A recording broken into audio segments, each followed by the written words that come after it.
আমাৰ ভাৰতীয় সেনাই যোৱা 4-5 দিন ধৰি পাকিস্তানৰ ওপৰত যি ধৰণে আক্ৰমণ কৰি সন্ত্ৰাসবাদীবিলাকক নিধন কৰিবৰ কাৰণে যি শক্তি প্ৰদৰ্শন কৰিছে, পাকিস্তানৰ লাহোৰলৈকে সোমাই গৈ তেওঁলোকৰ এয়াৰপৰ্ট ধ্বংস কৰা, 9টাকৈ সন্ত্ৰাসবাদীৰ ঘাটি বিধ্বস্ত কৰা, এইটো আমাৰ ভাৰতবৰ্ষৰ প্ৰত্যেকগৰাকী দেশপ্ৰেমীকে, প্ৰত্যেকগৰাকী নাগৰিকে আমি গৌৰৱান্বিত যে আমাৰ সেনাই দেশ মাতৃৰ সেৱাত উৎসৰ্গিত মনোভাৱেৰে সন্ত্ৰাসবাদ নিৰ্মূল কৰিবৰ কাৰণে যিখন যুদ্ধ আৰম্ভ কৰিছে।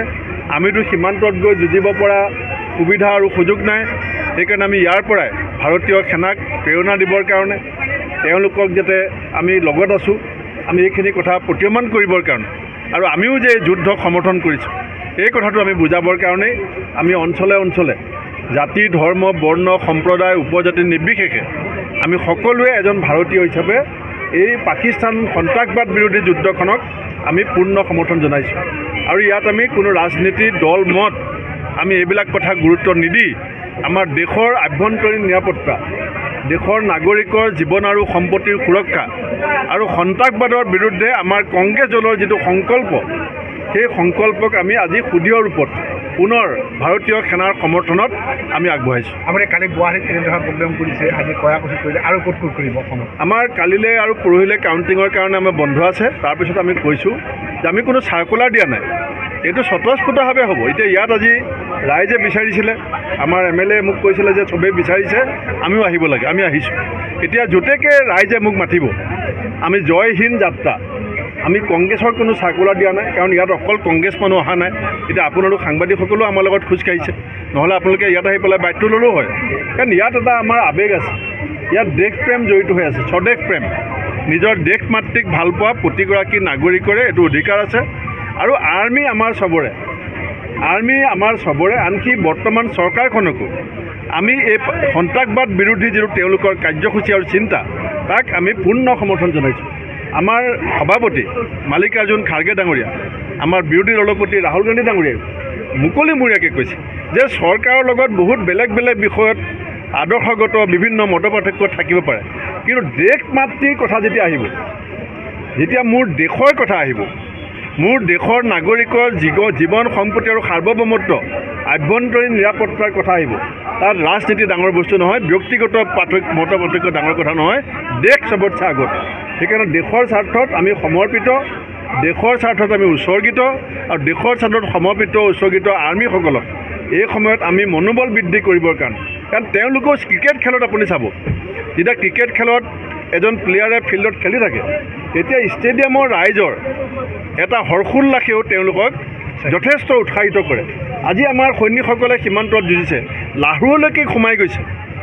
লাহোৰলৈ যোৱা সৈনিকজনে গম পাব লাগিব যে সমগ্ৰ ভাৰতবৰ্ষৰ জনসাধাৰণৰ আশীৰ্বাদ, শুভকামনা মোৰ লগত আছে আৰু সঁচাকৈ আছে।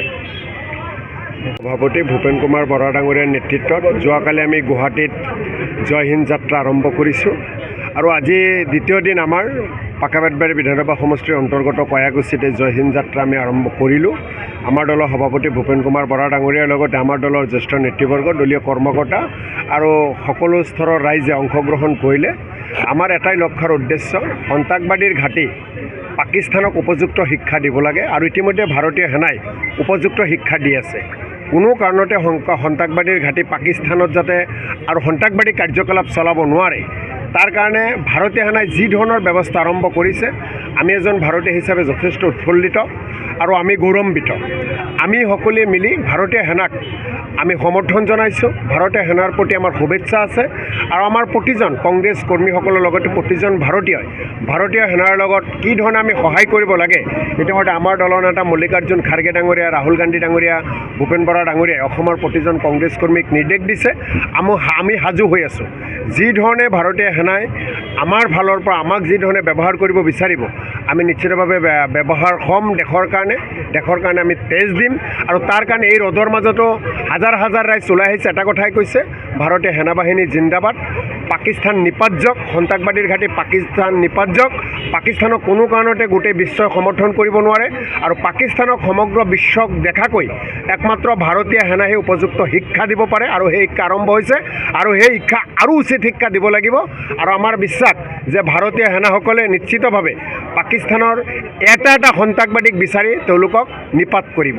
সভাপতি এটা কথা হৈছে যে আপোনাৰ ব্লাড ডোনেট কেম্প আৰম্ভ নিশ্চিতভাৱে ইয়াৰ পৰৱৰ্তী পৰ্যায়ত পাকিস্তানক নিপাত কৰিবলৈ, পাকিস্তানৰ সন্ত্ৰাসবাদী ঘাটি উচ্ছেদ কৰিবলৈ, ধ্বংস কৰিবলৈ যি ধৰণে পদক্ষেপ ল'ব লাগে আমাৰ অসম প্ৰদেশ কংগ্ৰেছ কমিটিৰ সভাপতি ডাঙৰীয়াৰ নেতৃত্বত সকলো কংগ্ৰেছ কৰ্মীসকলে ল'ব। জয় হিন্দ যাত্ৰা আৰম্ভ হৈছে। ইয়াৰ পিছত ব্লাড কেম্পৰ ব্যৱস্থা কৰা হ'ব। তাৰ পৰৱৰ্তী পৰ্যায়তো যি ধৰণে আমাৰ দেশৰ কাৰণে মংগল হয়, সেনা বাহিনীসকলৰ সহায়কাৰী যি কাম আমি কৰিব পাৰোঁ বিচাৰিলে নিশ্চিতভাৱে আমি সাজু হৈ আছোঁ।